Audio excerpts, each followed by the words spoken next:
One decision will bring you knowledge, growth, and excellence. We focus on quality education, highly qualified professors, and world-class infrastructure. Joy University. பேரவைத் தலைவர் அவர்களே, தமிழக முதல்வர் அவர்களே, அமைச்சர் பெருமக்களே, சட்டமன்ற உறுப்பினர்களே, உங்கள் அனைவருக்கும் என்னுடைய முதற்கண் நன்றி கலந்த வணக்கத்தை தெரிவித்துக் கொள்கிறேன். ஐயா, இது என்னுடைய சொந்த கோரிக்கை. சட்டமன்ற உறுப்பினர்கள் அனைவருக்கும் தேவையான கோரிக்கை. அதை இப்படி உங்கள்கிட்ட முன்மொழிகின்றன. ஏற்கனவே கடிதமாக கொடுத்துருக்கேன். அதாவது எனக்கு 280 கிலோமீட்டர்லேருந்து தான் நான் இங்கே வரேன் சட்டமன்றத்திற்கு. பஸ்லேயோ ட்ரெயின்லேயோ மற்ற வர்றதுக்கு அலௌன்ஸ் கொடுக்குறீங்க, போவீங்க, அது வர. ஆனால் வண்டி வாகனங்கள் வர்றதுக்கு எனக்கு சொந்தமாக வண்டி கிடையாது. வாடகை வண்டியில் தான் வரேன். அதோட இல்லை, நான் ஒரு 40 கிலோமீட்டர் என்னுடைய இல்லை இருங்க ஐயா, நான் அதாவது 40 கிலோமீட்டர் என்னுடைய சுற்றளவு. சுருக்கமா சொல்லுங்க. அதானா, அதுல போய் மக்களை சந்திச்சு மக்களுக்கு பணி செய்யணுன்ற அளவுக்கு வாகன வசதி இல்லை. ஒன்று. ரெண்டாவது, ஒரு செயலாளரை கையில வச்சுட்டு அவங்களுக்கு ஊதியம் கொடுத்து செய்யற அளவுக்கு வசதி இல்லை. இப்படிதான் இன்னைக்கு இருக்கிற சட்டமன்ற உறுப்பினர்கள் முக்கால்வாசி பேர் இருக்காங்க. அதுல ஒன்றும் மாற்றமே இல்லை. அதுல அந்த சட்டமன்ற உறுப்பினருக்கு உதவி செய்கின்ற வகையில நீங்க அவங்களுக்கு வாகன வசதி மற்றதை செஞ்சு கொடுக்கணும். காலணி அணியாத எம்எல்ஏ கூட இருக்காங்க இங்க. காலணி அணிய முடியாத அளவுக்கு வசதி கலந்த எம்எல்ஏ இங்க இருக்காங்க. அப்படி இருக்கிற ஒரு சூழல்ல லஞ்ச லாவண்யம் இல்லாத அரசு அமையணும்னா நம்மளுடைய உறுப்பினர்களை நலமுடன் வைத்துக் கொள்ள வேண்டியது தங்களுடைய உண்மையான அன்போடு கேட்டுக்கொள்கிறேன். நன்றி, வணக்கம். மாண்புமிகு உறுப்பினர் உட்காருங்க. மாண்பு உறுப்பினர் அவர்கள்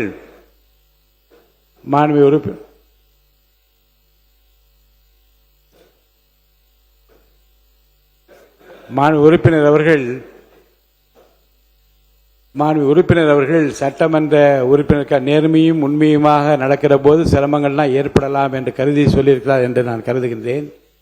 இதை மாண்புமிகு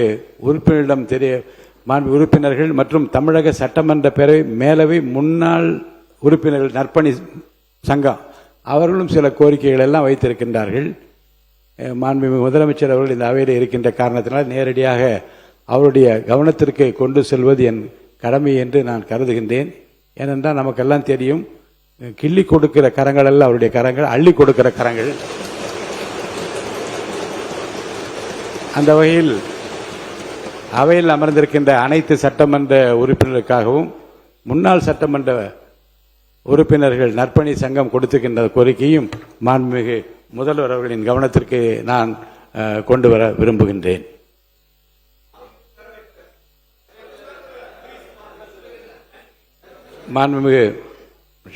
மாண்புமிகு வேளாண் துறை மற்றும் உழவர் நலத்துறை அமைச்சர் அவர்களும் முதல் முறை சட்டமன்ற உறுப்பினர். முதல்வர் அமைச்சர் மிக சிறப்பாக விரிவாக விளக்கமாக நீங்கள் பேசினீர்கள். நீங்கள் பேசிக் கொண்டிருக்கிறதோ நினைவுகள் எல்லாம் வழக்கம் போல காடு விளைஞ்சன்ன மச்சான் நமக்கு கையங்காலம் தானே மிச்சம் என்று சொல்லுகிற அந்த பாடலோடு நானே போட போறேன் சட்டம் பொதுவில் நன்மை பொருந்திடும் திட்டம் நாடு நலம் பெறும் திட்டம் நன்மை பொருந்திடும் திட்டம் என்று பல திட்டங்களை எல்லாம் அறிவித்திருக்கின்றீர்கள். எதிர்காலத்தில் அவை எல்லாம் தமிழக மக்களுக்கு நன்மை பயக்கும் வகையில் வேளாண்மை துறையிலும் உழவர்களுக்கு நன்மை பயக்கும் வகையில் உங்கள் துறையிலும் நடைபெறும் என்று நான் நம்புகிறேன். உங்களுக்கு என்னுடைய வாழ்த்துக்களை நான் தெரிவித்துக் கொள்கிறேன். One decision will bring you knowledge, growth, and excellence. We focus on quality education, highly qualified professors, and world-class infrastructure. Joy University.